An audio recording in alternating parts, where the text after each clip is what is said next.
Hello and a warm welcome to Federal special program Capital Beat.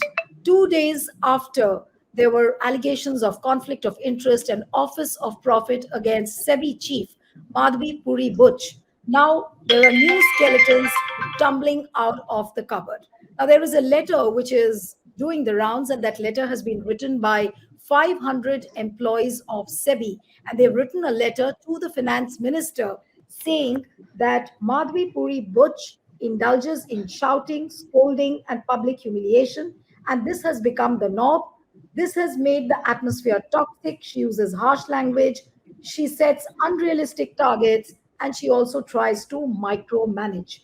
Now, this complaint was made, or rather, the letter is dated 6th of August.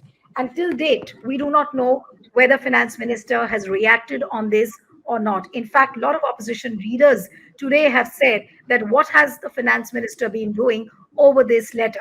Now, another thing which the employees pointed out was, and I'm going to quote, employees are not robos with a knob that one can turn and increase the output. So you can feel the resentment which is building up within the employees of SEBI because of the ham-handedness of SEBI chief. Now, the very fact that these employees have gathered courage to speak now. Till a month ago, they did not have the courage to speak up. In fact, Sucheta Dalal, in her tweet today, has pointed this out that the SEBI officials now, it's good that they've gathered courage to speak up. But the point is that we'll try and look into the reasons as to why now they have gathered courage. Are they being provoked, or are they being supported by certain corporate forces? And also, we'll try and find out answers to the kind of statement which was made by ICICI, where they have denied paying any kind of regular salary to Madhabi Puri Buch. So we'll try and delve straight into the discussion. Joining me now is Sanjay Jha, who's the author and political analyst. Thank you so much, Sanjay, for joining.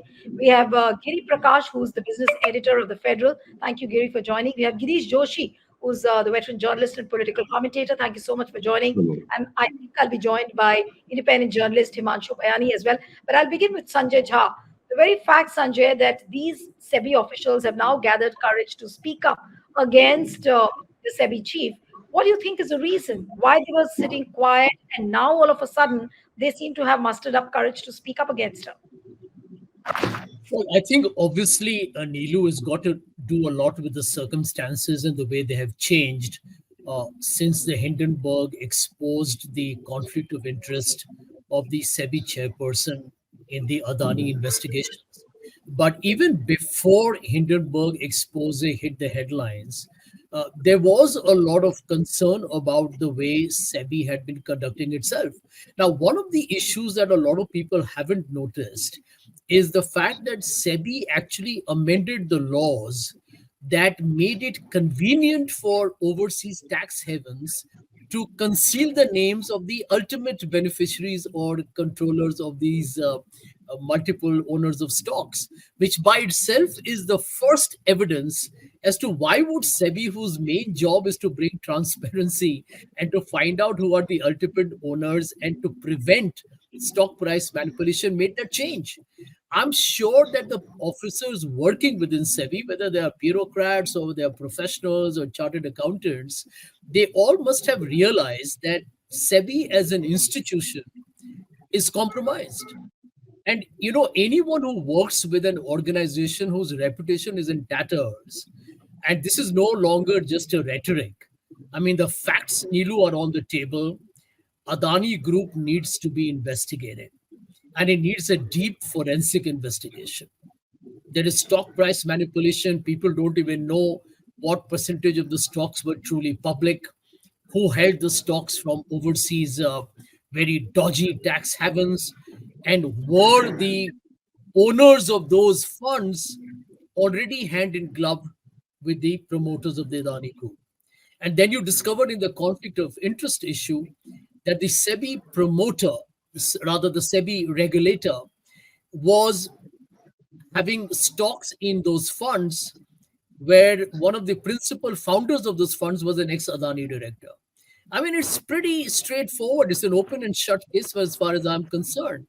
And I believe that this letter that talks about a very toxic work culture within SEBI tells you that probably many people have been working in SEBI under duress. Maybe many of them are not in agreement with the way the investigations have been either delayed or stalled. And all of them have some degree of professional self-respect and dignity. And if they are speaking out today, they are definitely manifesting that the SEBI chairperson allowed a culture where people were not allowed to call out a spade or a shovel, where maybe whenever they spoke, they were being silenced. Worse, maybe they were being created into all kinds of camps within. And why would any leader of an entity like a regulator of India's capital markets behave in this manner? If Madhabi Puri Bucch has worked with foreign banks and ICICI, etc., if you're heading India's premier, capital markets regulatory firm, you are aware that you have to work with teams of people. And the sum and substance of the short answer will be that people have found a voice. And when people lose respect for the principal leader of the entity, then they have the courage to call, what the truth must be. So I think this is a sign that probably the finance minister will have to respond to, who I think has got away with murder here. Why does nobody ask Nirmala Sitaraman to explain as to what was she doing when Adani stock prices were going through the roof? It's not just SEBI. Even the finance ministry needs to answer that. I mean, after all, we all know who appoints the SEBI chief. Why has Nirmala Sitaraman not been asked to resign on electoral bonds?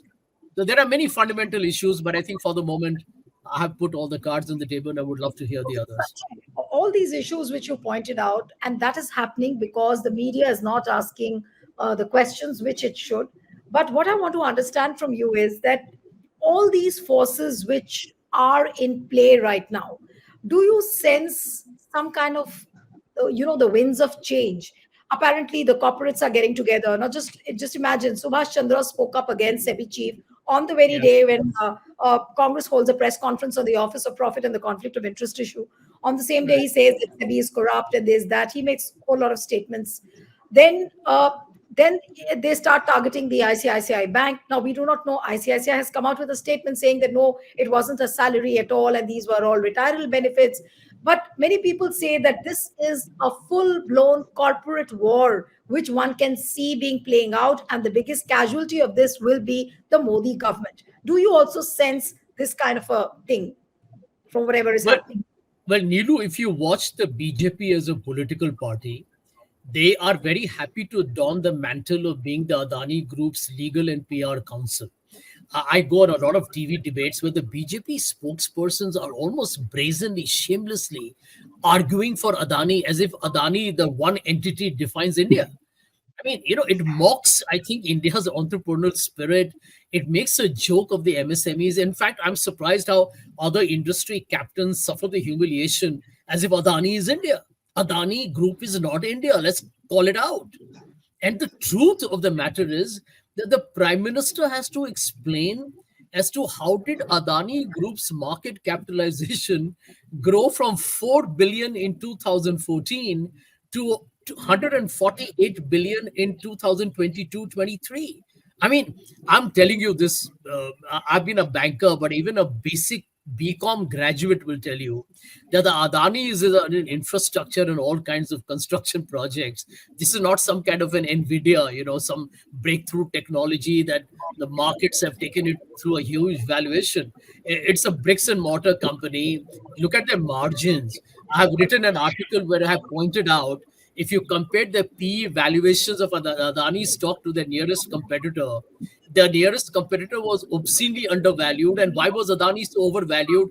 What was SEBI? And I'm saying, what was Nirmala Sitaraman's office doing? This is a definite political cover up. Trust me, I'm not making this statement because I'm just anti the BJP's politics. I do believe that's about time the people of India, media, don't worry, big media may be silent, but you are not, right? There are people on this panel who are going to call out what the facts are that the people should know. So I think eventually all of us have a role. And today, the SEBI employees are sending out a message to people in this country You have a voice, you must speak up. And I'm telling you, though, no matter how hard Mr. Modi's government tries, as you rightly mentioned, the winds of change are there. The Supreme Court has commented on the bulldozer justice. It is not going to be easy for the UP government to go and dilapidate and crush homes at will. They Absolutely. can't do that anymore. The Supreme Court has commented that a bail is going to be a rule and not the jail, even in case of PMLA. So clearly, there is something significant happening in India, and I think it's about time. I would say let's not get too thrilled about it.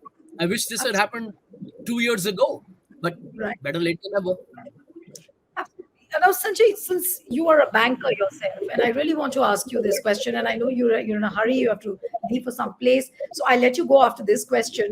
But the fact that ICICI Bank came up with an explanation saying that no, it wasn't the salary which was being paid to Madhabi Puri Buch, but it was the retirement benefits. The way they came out with that statement, is it convincing enough to let Madhabi Puri Buch go away, saying that no, she hasn't done any wrong? Because many people say that no, if it is the retirement benefits, then you can't point too many fingers at ICICI. Yeah, okay. Let me give you a quick answer to that. The principal issue remains, right? Is her purchasing stocks in an overseas fund, which had an owner who was an ex Adani owner, and the gentleman there was also known to both the couple, the Butch couple. The other part, as far as the ICICI is concerned, I'm aware that there are ESOPs where you get a deferred payout in installments year after year. Let the ICICI clarification be out there that if that is the case, then I do think there is nothing technically, if you ask me, wrong. So I don't want to be somebody who's going to hang somebody from a tall tree by a thin thread simply because they are facing headwinds. There is an issue. I'm aware, as as somebody who has benefited from ESOPs in the past, that there are ESOPs that are paid out over a period of time. If that is the case, then I don't think that argument merits much attention. But there could be certain payments that may not be ESOP related. Normally, you can say that most retirement benefits are settled within a certain period after that person exits the company.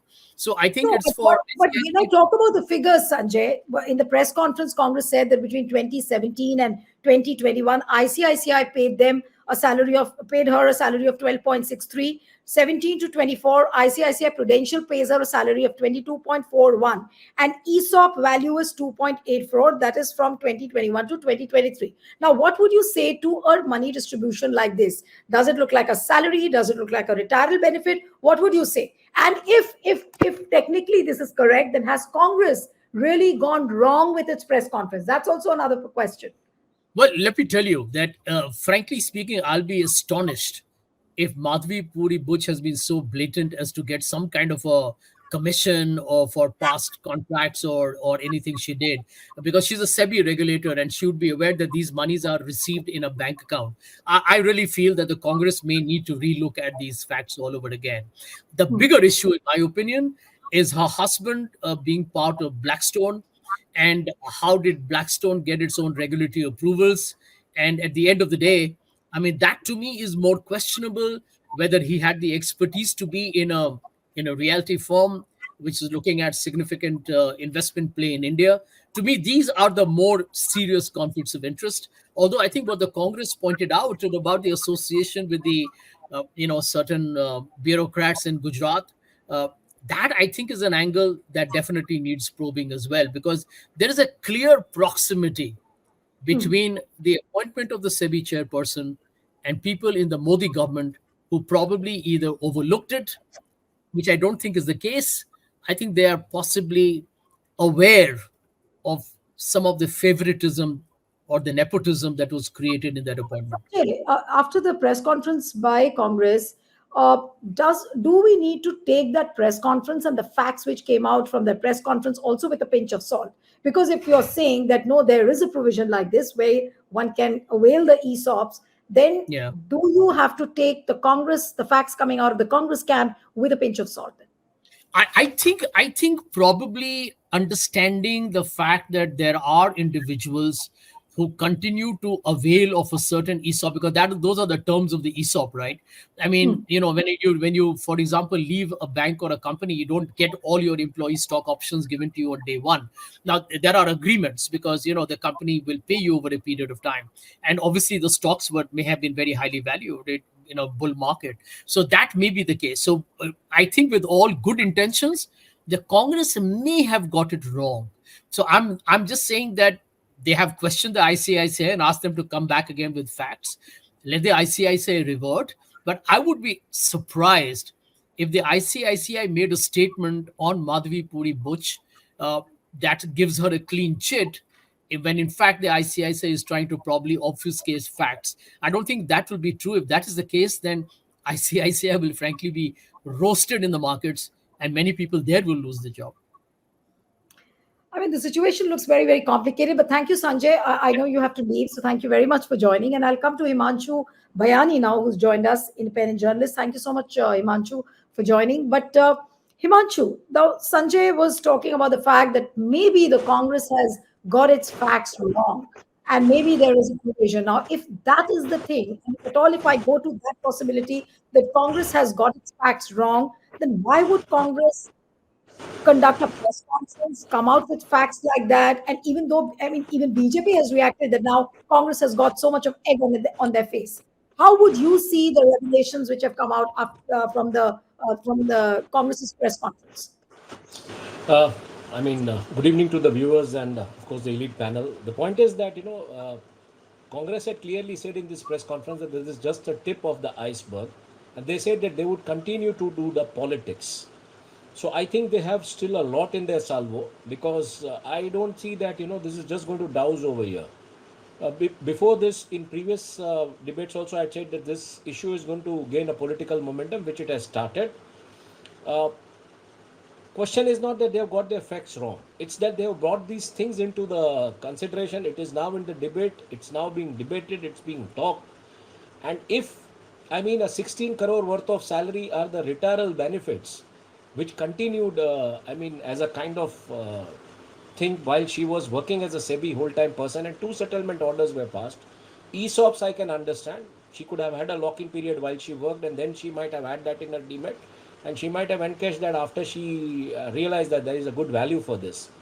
But ICICI Prudential, because she was a part of ICICI Securities, my understanding is that. So how come ICICI Prudential has come into the picture? How come ICICI Bank Limited has come into the picture? So these are the areas I think this needs to be addressed by ICICI, especially when the two settlement letters were out. So I think, yes, that's something between ICICI and the investors who have to talk about this. But as I see that this is just not now, a kind of a corporate war, which is it was between the two corporates. It has entered the political arena. So till now you said that Hindenburg was trying to hit your, it was trying to hit your economy and everything. It's a discredited short seller. Here it is a political party which says we are going to do politics over this because you did it in the 2G and the Colgate scam. We never said that this is a hit on the economy of the nation. We got that investigated.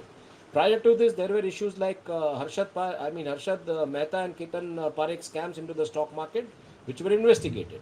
Yashwant Sinha, on an interview with Ajit Anjum's channel, he told to Ajit Anjum that I was sensing that opposition is going to demand JPC into Ketan Parekh scam, and before they could demand it, I had put a JPC on that while I was a finance minister. So are these actions taken over there? That is the question. So much has come out into the public domain. Are any sort of action being taken by the people in the power, by the regulators, by the courts? Have courts taken a suo moto?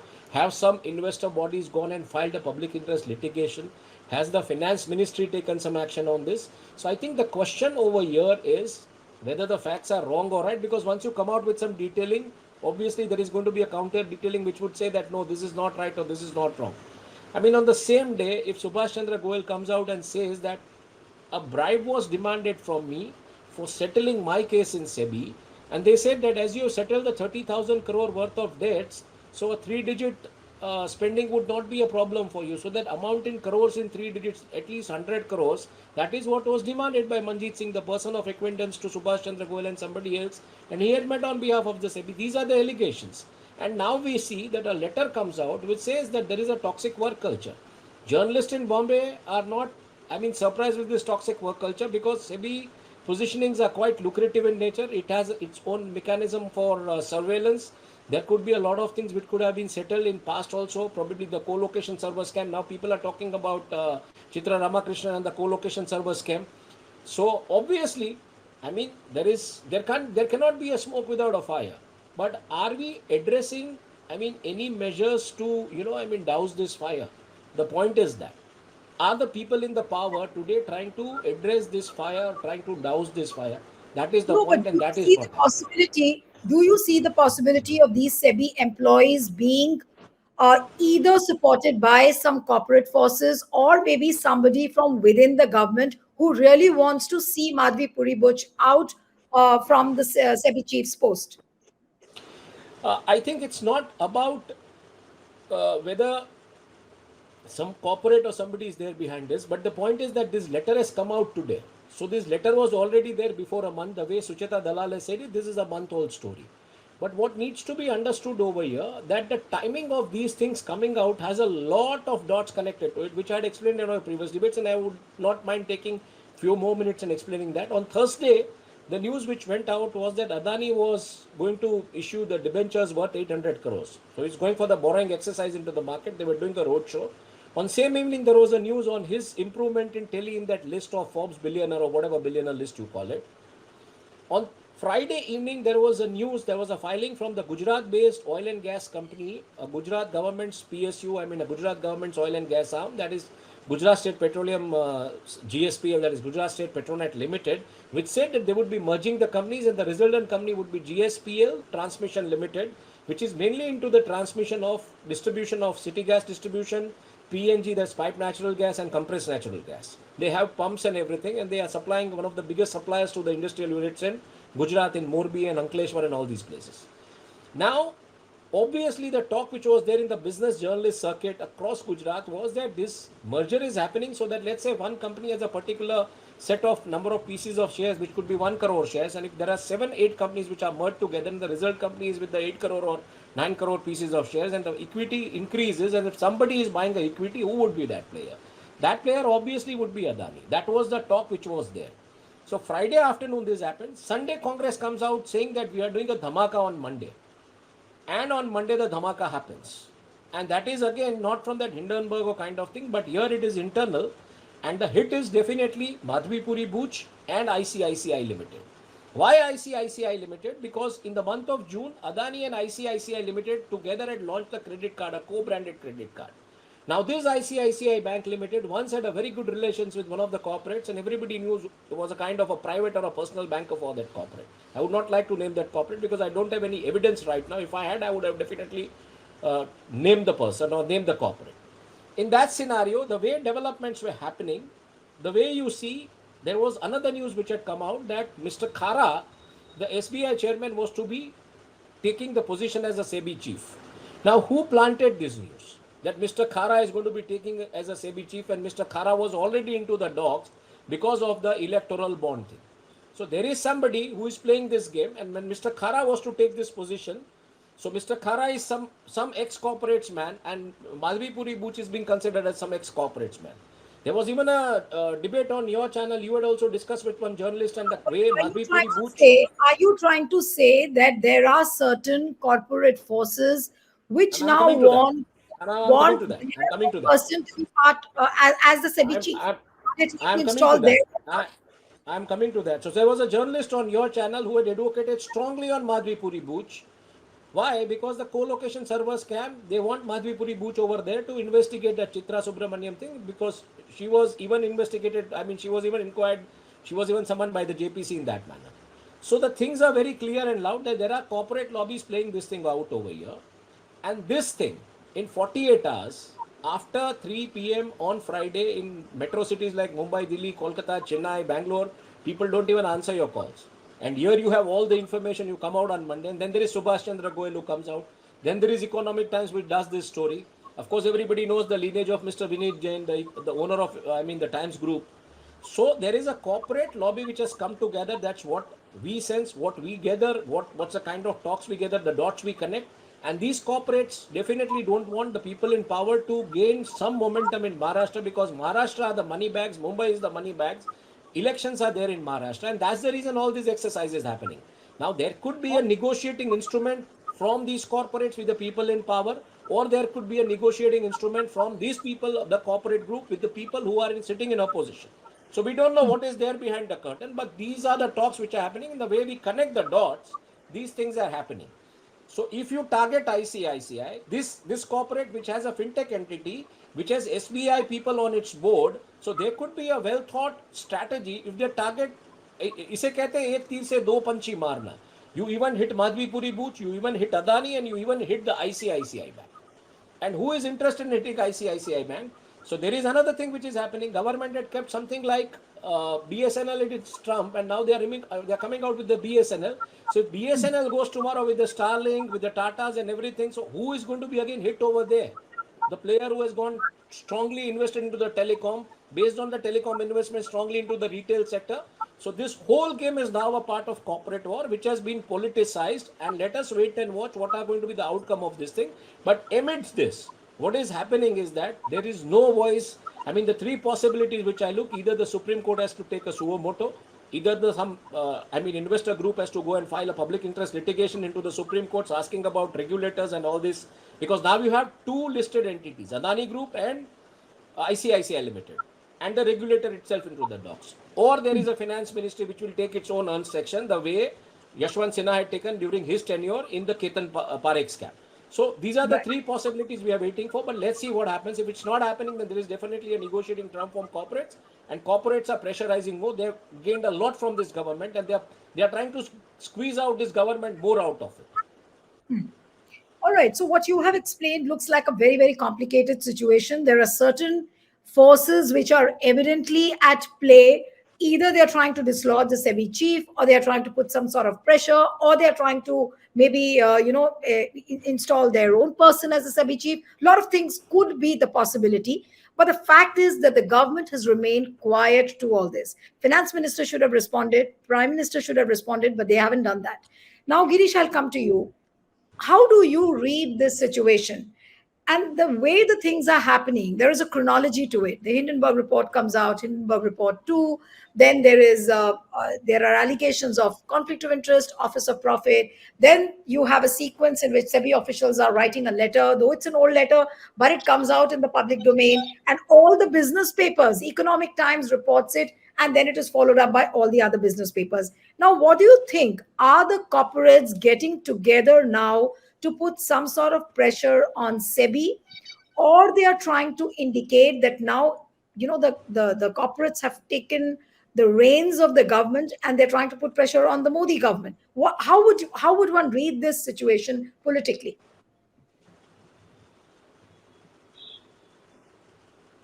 You'll have to unmute. Girish, you'll have to unmute. Yeah. See, basically, we have discussed what has happened. Now, let us see why this has happened.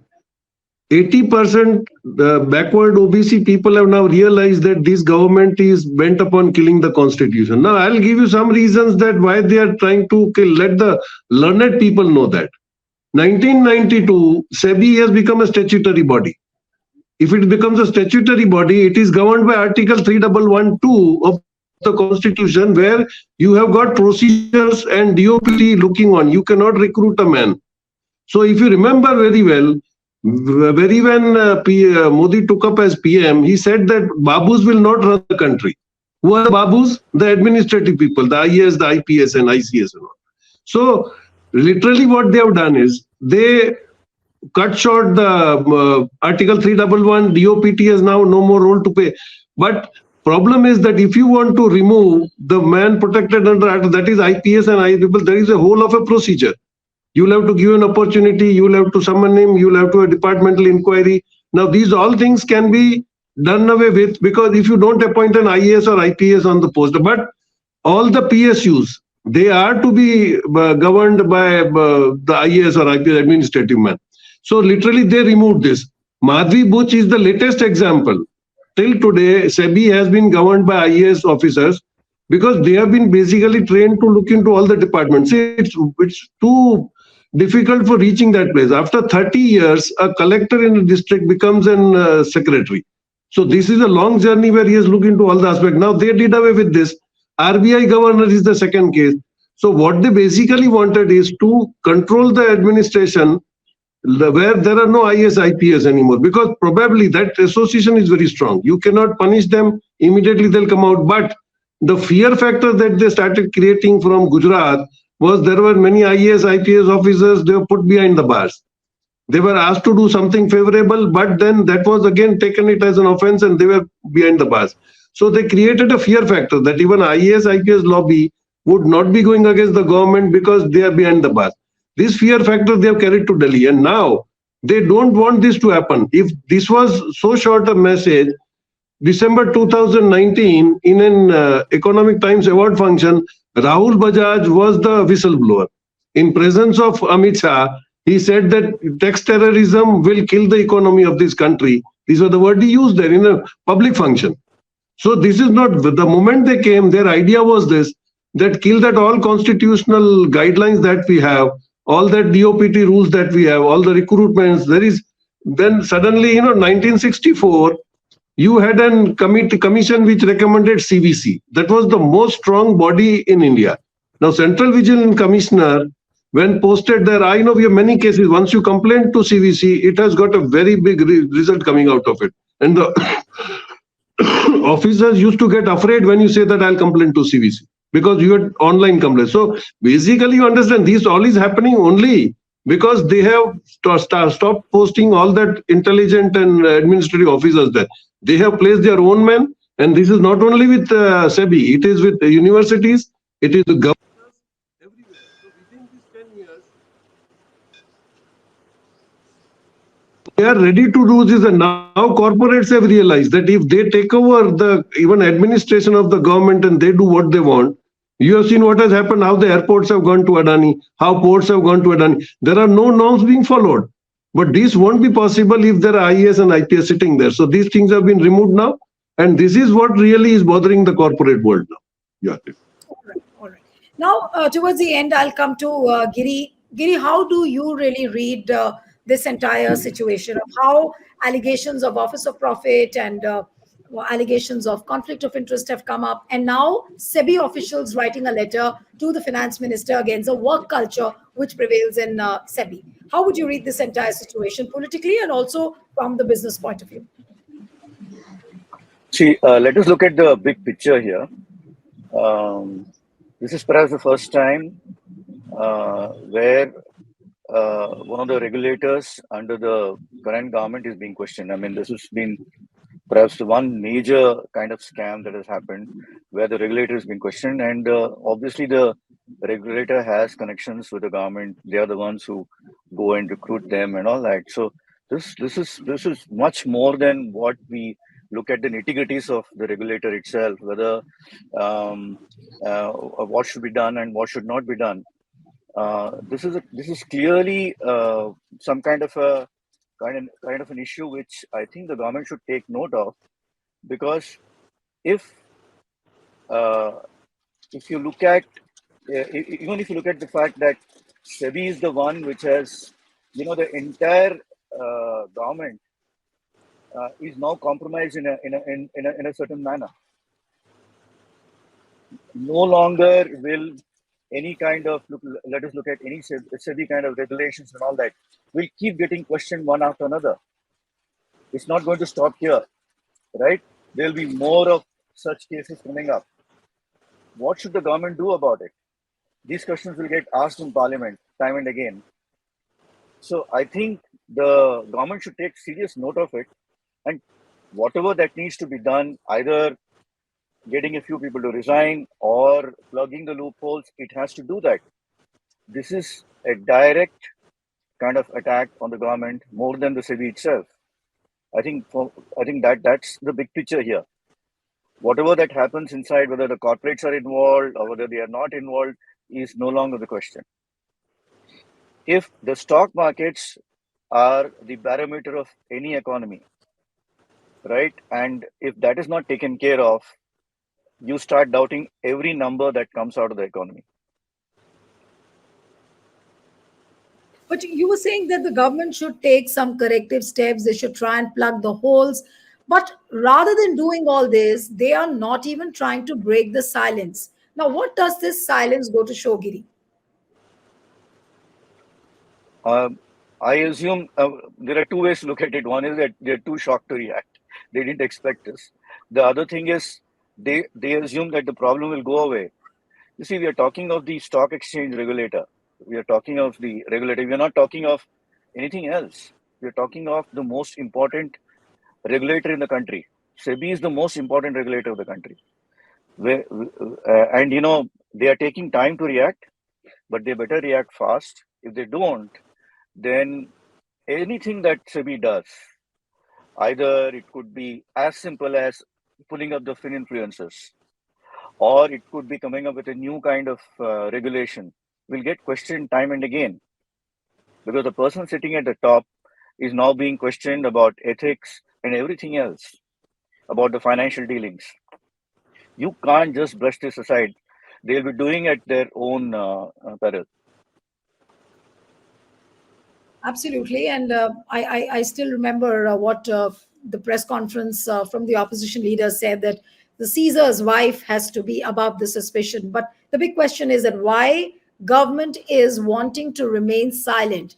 And the biggest question, much bigger than what we are talking about, is till how long will they continue to suffer this silence? That's a big question. Thank you so much. I'll have to end it here. Himanshu Bayani, Giri Joshi. Giri, thank you so much for joining. And one appeal to the viewers who are watching this discussion, subscribe to our channel, send us a feedback, and stay tuned to the Federal. Thank you.